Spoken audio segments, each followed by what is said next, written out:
என்னுடைய பெயர் ஜிவி கங்காதரன். வெயிலை எப்படி காப்பது என்பது வெயில் நாம் தடுக்கவே முடியாது. சரியாக வந்துவிட்டது, நம் வெயில் காலம் வந்துவிட்டோம். இப்பொழுது அதை தடுக்கும் முறைகளை பற்றி தான் நாம் ஆலோசனை செய்ய வேண்டும். அதன்படி நாம் அதிக அளவு தண்ணீர் குடிக்க வேண்டும். இரவில் சாதத்தில் தண்ணீர் ஊற்றி வைத்து அந்த நீரை நீராகாரமாக சாப்பிட்டால் உடல் கொஞ்சம் குளிர்ச்சி அடையும்.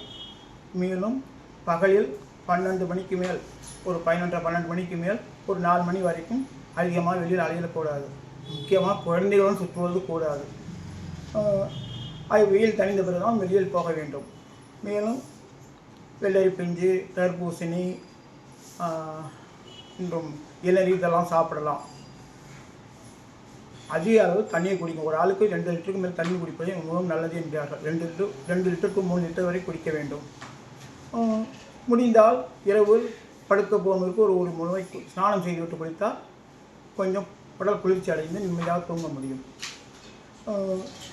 வெளியில் போயிட்டு வந்து அதிகமாக இந்த ஜூஸு, கூல்ட்ரிங்க்ஸு, பிரிட்ஜில் வைத்த ஐட்டங்கள் சாப்பிடுவது ஜலதோஷம் பிடிக்க அதிக வாய்ப்பு உள்ளது. வெயில் காலத்துக்கு ஏற்றபடி பருத்தி ஆடைகள் அணிந்து கொள்வது இந்த வேர்வைகள் நமக்கு பாதுகாக்க உதவும். இந்த காட்டன் துணி போடும்போது நல்லா உடல் முழுவதும் போட்டுக்கொள்ளலாம்.